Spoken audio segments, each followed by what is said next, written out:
The breaking point. The mining colony on Proxima IV was the kind of place that even Earth's own cartographers forgot to mark on updated stellar maps. Positioned on a desolate moon orbiting a gas giant in an unremarkable system, it was home to exactly 1,243 humans who had either terrible luck or nowhere else to go. The colony existed for one purpose: extracting the rare mineral dysprosium oxide from the moon's brittle crust to fuel Earth's insatiable demand for quantum stabilizers.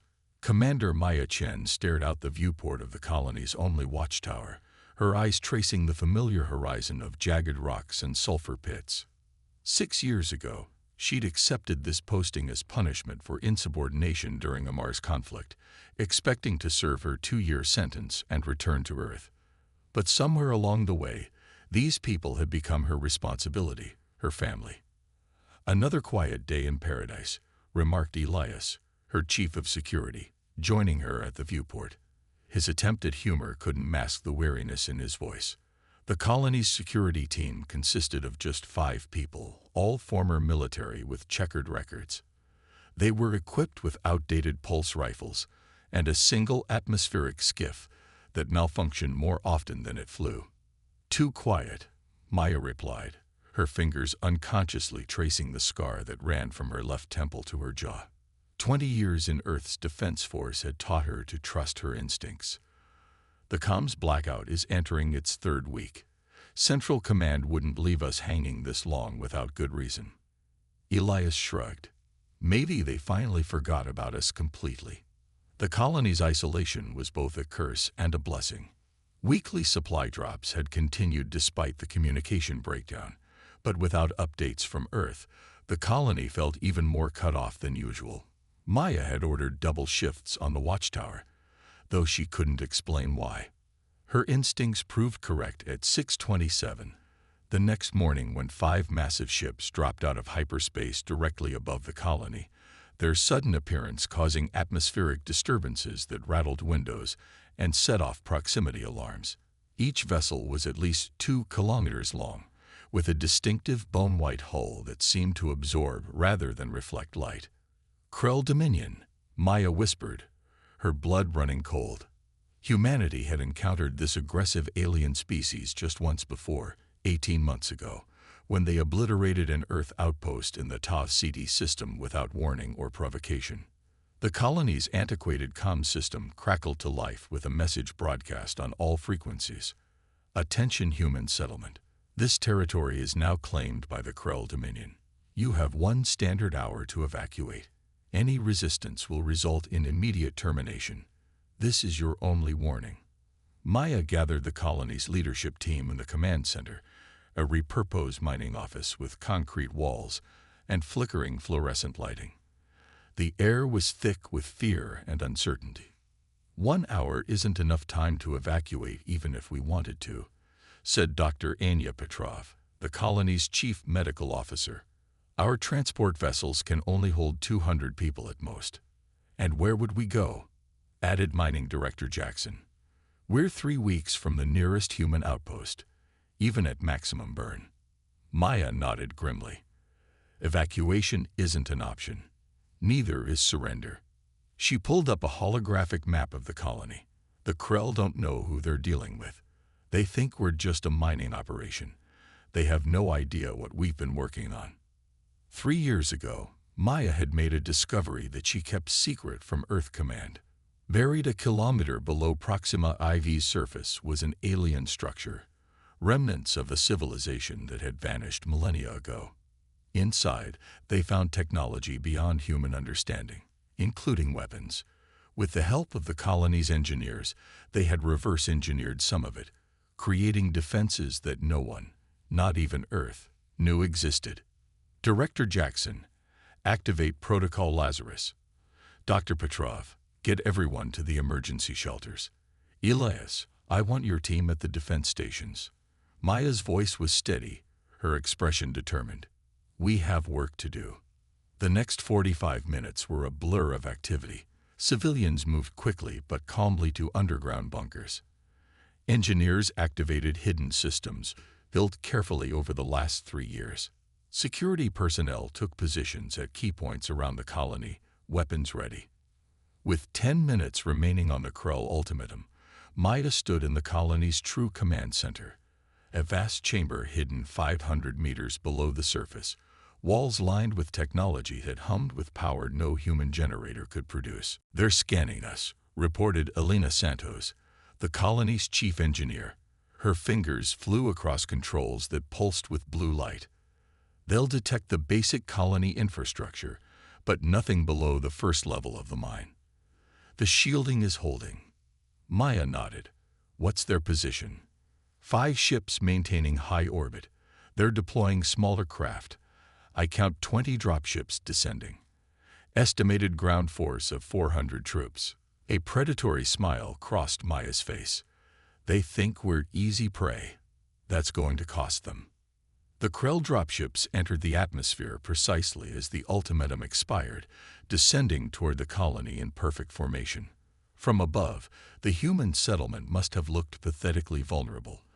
A collection of prefabricated structures surrounded by mining equipment, with no obvious defenses.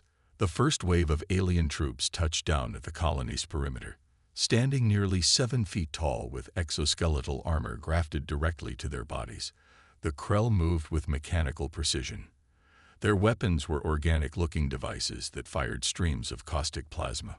"They're entering the main compound," Elias reported through the comm. "No resistance so far. They think we've fled or are hiding." Maya watched through the security feeds as the aliens methodically began securing the colony. "Let them get comfortable," she said. "Wait for my mark." The Krell commander, distinguished by elaborate cranial ridges, directed its forces with efficient hand signals. Troops spread through the colony, scanning buildings and gathering at key infrastructure points. They moved with the confidence of conquerors who expected no meaningful opposition. When approximately half the Krell force had entered the main colony grounds, Maya gave the order. "Activate the field."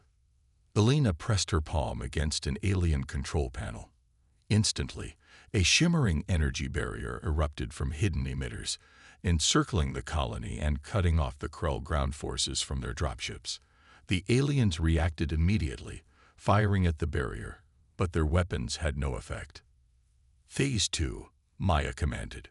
Throughout the colony, hidden panels in buildings, walkways, and equipment slid open, revealing defense turrets that swiveled toward the nearest Krell soldiers. Before the aliens could react, the turrets fired, not with bullets or energy beams, but with focused pulses of gravitational force. The effect was devastating. Krell soldiers were crushed by sudden, localized gravitational fields hundreds of times Earth normal, their exoskeletons crumpling like paper. The alien commander barked orders, rallying his troops to target the turrets. Several fell to concentrated fire, but for each one destroyed, 2 more emerged from hiding. "They're calling for reinforcements," Elena reported, monitoring alien communications. "The ships in orbit are preparing to fire on the colony." Maya nodded. "Perfect. Phase 3. Deep beneath the colony's central mine shaft, buried engines that had lain dormant for thousands of years roared to life. The ground trembled as Maya gave the final command. "Activate the spear." A blinding beam of energy erupted from the center of the colony, punching through the atmosphere and striking the nearest Krell warship. The vessel didn't explode, it simply ceased to exist, along with a spherical section of space around it. The remaining ships immediately attempted evasive maneuvers, but the beam pivoted with impossible speed, catching a second ship, then a third. In the command center, Maya watched the sensor readings with grim satisfaction. "Status report. Ground forces at 12% and falling," Elias reported. "The gravitational weapons are exceeding expectations." "Orbital forces at 60% destruction," added Elena. "The 2 remaining ships are retreating, preparing to jump to hyperspace." Maya studied the tactical display. "Let one escape. Target the other." The alien beam weapon responded to her command, vaporizing the 4th Krell warship just as the 5th vanished into hyperspace. On the colony grounds, the remaining Krell troops fought desperately, but they were outmatched by weapons they couldn't understand. 7 minutes after Maya gave the first order, the last alien soldier fell.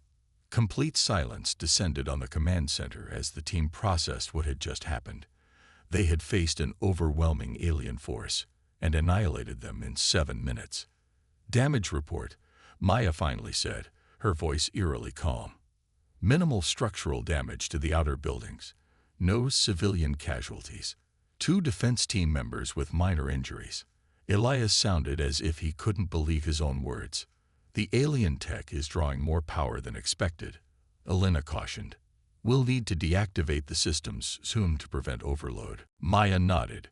"Power down everything except the sensors. Keep tracking that escaped ship. I want to know where it goes." As the adrenaline began to fade, the magnitude of what they had done started to sink in. A small, forgotten human colony had just defeated a Krell attack force that could have leveled a small city, and they had let one ship escape, deliberately.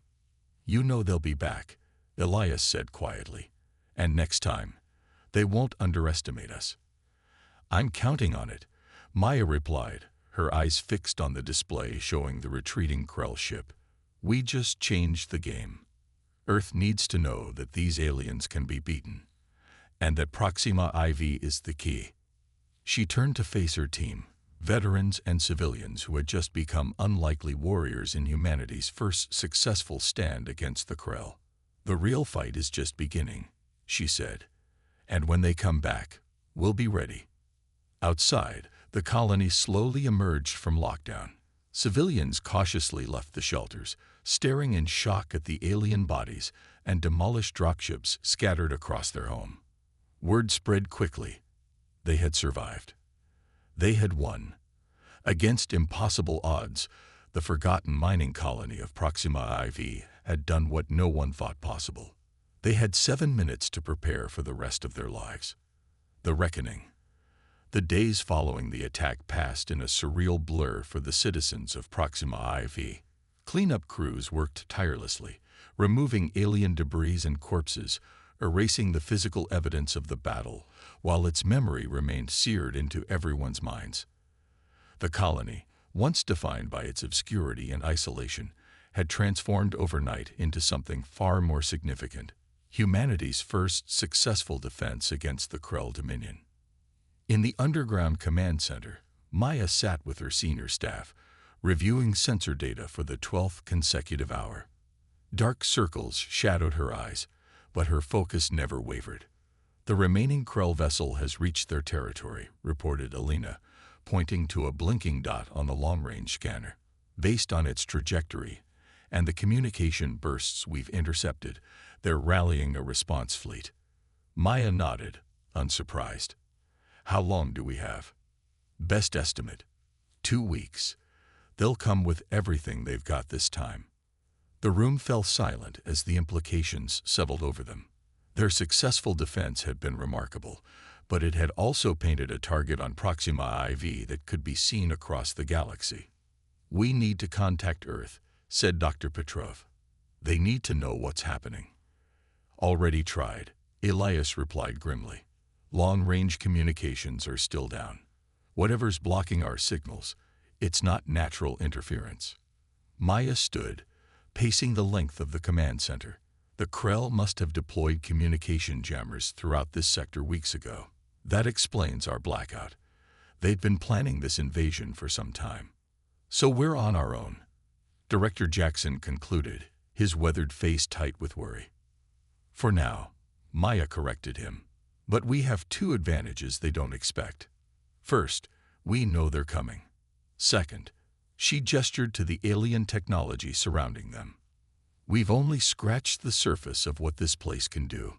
The ancient facility beneath Proxima IV's surface had been a mystery since its discovery.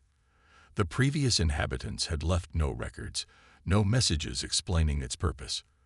Only the technology remained, preserved in perfect condition despite the passing millennia. Maya had initially restricted knowledge of the facility to a small group, fearing Earth's reaction. Military command would have immediately claimed the site, relocated the colonists, and turned Proxima IV into a restricted research station. now that secrecy might save them all. Elena, I want you to form a research team. Bring in anyone with engineering or scientific background. Focus on defensive capabilities and communication systems. If we can break through the jamming, we contact Earth. And if we can't, asked Elias. Maya's expression hardened. Then we make sure the Krell never send another ship into human territory again. The colony mobilized with remarkable efficiency. Miners became soldiers, medical staff trained as combat medics, and engineers worked around the clock to integrate alien technology with human systems. The fear that had initially gripped the colony transformed into determined resolve. These people had chosen Proxima IV because they had nowhere else to go. Now they would fight to keep it. 5 days after the attack, Elena made a breakthrough. Deep within the alien facility, her team discovered what appeared to be a simulator, a room where holographic projections demonstrated the full capabilities of the station's weapon systems. It's not just a defense platform, she explained to Maya, excitement breaking through her exhaustion. It's a planetary shield generator. With enough power, we could create a barrier that would prevent any ship from approaching within orbital range. Can we get it working? Maya asked. Already have. Partially. But there's a problem. The power requirements are enormous. We'd need to shut down all other systems, including life support in the colony, and divert the mining operations' fusion reactors. Maya considered this. How long could we maintain the shield? At full power, maybe 30 minutes before we risk critical failure of the generators. Not long enough for a siege, but enough for an ambush. Maya's mind worked rapidly, forming a plan. We need to let them get close enough to commit their forces, then trap them when they think they have us. The next week passed in a flurry of preparations. Every colonist had a role, a purpose, a place in the plan. Mining operations continued at triple capacity, stockpiling fuel for the reactors. Defense teams drilled continuously, perfecting their response times. Hidden throughout the colony and surrounding terrain, new weapon emplacements awaited activation. 9 days after the first attack, long-range sensors detected what they had been dreading. A massive Krell fleet, far larger than the first, emerged from hyperspace at the edge of the system. 23 warships, Elias reported, his voice steady despite the overwhelming odds displayed on the screen. Plus support vessels. Conservative estimate puts their troop strength at over 3,000. Maya studied the tactical display, noting the formation of the approaching fleet. They're being cautious this time, spreading out to avoid presenting a single target. Incoming transmission, Elena announced. They're broadcasting on all frequencies. The view screen flickered, revealing a Krell commander whose elaborate armor and facial markings signified high rank. When it spoke, the translation algorithm rendered its clicks and hisses into flat, emotionless English. Human colony, your resistance was unexpected but futile. The full might of the Krell Dominion stands before you. Surrender the alien facility beneath your settlement, and we will allow your people to leave with their lives. Resistance means extinction. You have 1 hour to decide. The transmission cut off abruptly, leaving heavy silence in the command center. They know about the facility, Dr. Petrov said quietly. How? The survivor must have captured sensor readings during the battle, Maya replied. They know what we have, but not how it works or what we've learned since they left. She turned to face her team. That gives us an edge. They think they know what they're facing. Director Jackson frowned. But we're not surrendering. Maya's laugh held no humor. Definitely not. We're going to show them exactly why that was a mistake. She activated the colony-wide communication system. Attention all personnel. This is Commander Chen. As you know, the Krell have returned, just as we predicted. They think they know what they're facing. They're wrong. She paused, making sure her next words carried the weight they deserved. Initiate Operation Reckoning. This is not a drill. Throughout the colony, civilians moved calmly to designated shelter areas. Security teams took their positions. Engineers began the careful process of diverting power from non-essential systems to the ancient alien generators deep below the surface. In orbit, the Krell fleet maintained formation, waiting for the humans' response. Their previous encounter had taught them caution, but not enough. Their arrogance remained, the belief that superior numbers and firepower would inevitably triumph over the primitive humans. As the deadline approached, Maya stood in the heart of the alien facility, surrounded by technology that humanity was never meant to control.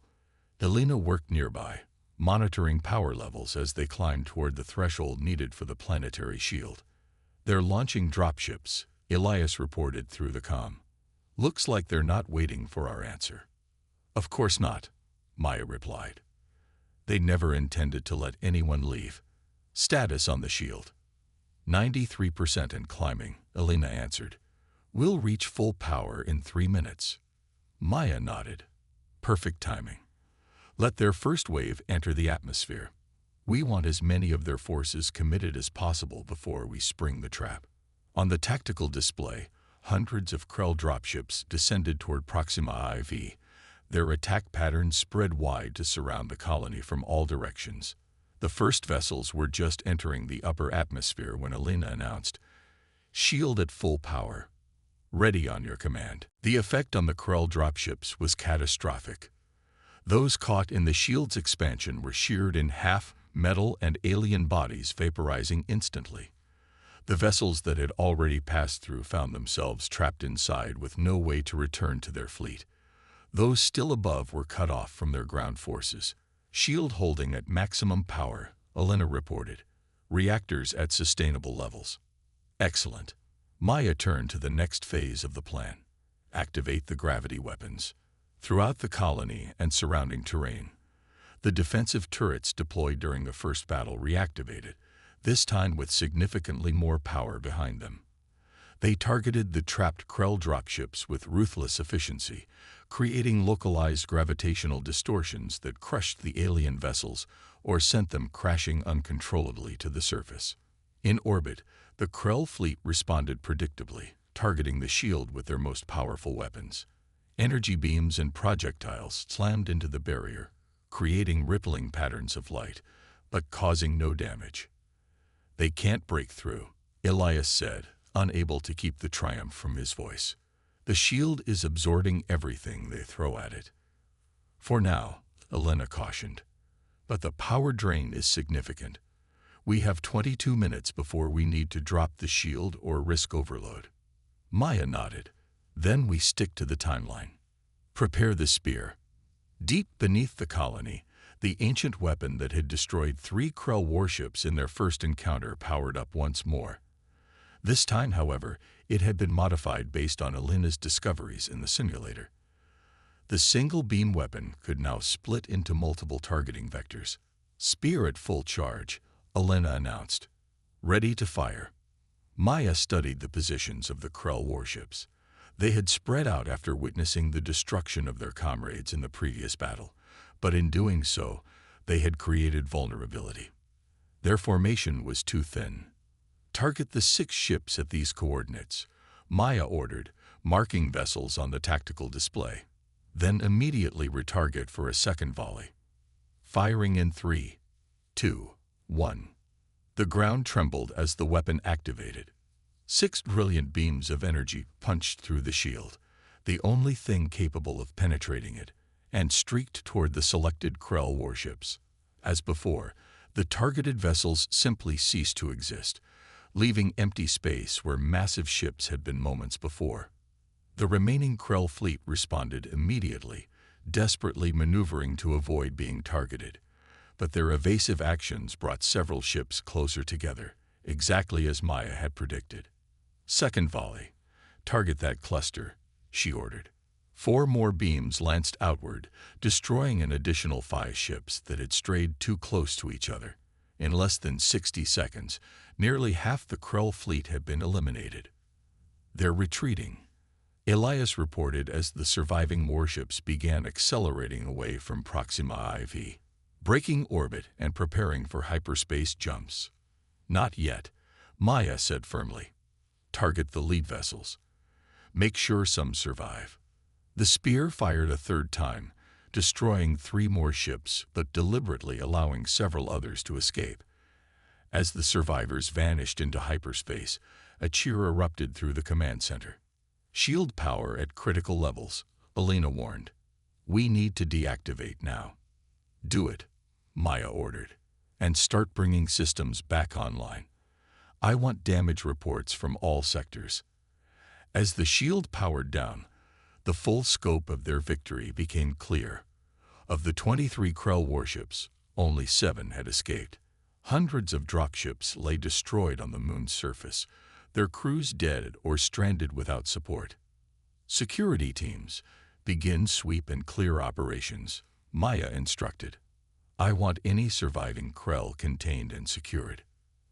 Hours later, as the colony began its recovery process for the second time, Maya stood at the viewport of the watchtower where everything had begun.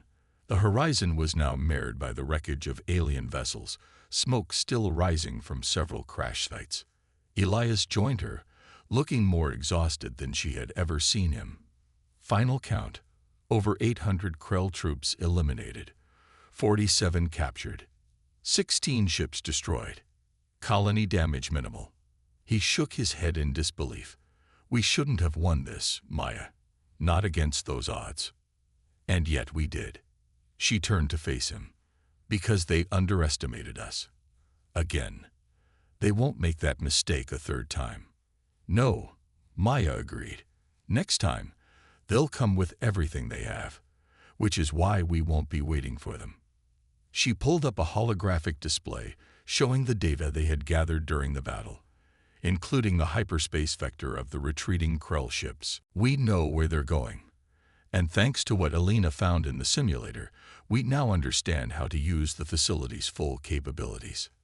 She pointed to a section of the display showing what appeared to be engine schematics. This installation isn't just a weapons platform. It's a ship, or at least it can be. The entire facility can be detached from the moon and made spaceworthy. Elias stared at her. You want to take the fight to them. I want to end this war before it consumes more colonies, Maya corrected. The Krell attacked us because they thought we were weak. They returned because they wanted our technology. What they don't realize is that humans have something they will never understand. And what's that? The capacity to become more than what we were made to be. Maya gestured to the colony below them. Look at this place, a forgotten outpost of miners and misfits. No one expected anything from us. Earth wrote us off. The Krell thought we would be easy prey. But when pushed to the edge, we didn't just survive. We evolved. 3 days later, as Proxima IV's engineers began the delicate process of preparing the ancient facility for its first flight in thousands of years, a transmission finally broke through the Krell jamming technology. Earth Military Command, responding to the sudden silence from the Krell fleet, was sending ships to investigate. They would arrive to find a colony transformed, not just by alien technology, but by the discovery of their own strength. And they would learn what the Krell had learned at devastating cost. That humanity's greatest weapon was not found in advanced technology or overwhelming numbers, but in the unbreakable will of those who refused to be forgotten. As Maya prepared her crew for the journey ahead, she couldn't help but smile at the irony. The punishment assignment that had sent her to this desolate moon had given her the opportunity to change the course of human history. Proxima IV, once the least important human settlement in the galaxy, would now be remembered as the place where humanity proved it would not go quietly into the dark. The Krell had awakened something they could not understand and could not defeat. And soon, very soon, they would face the full consequences of that mistake.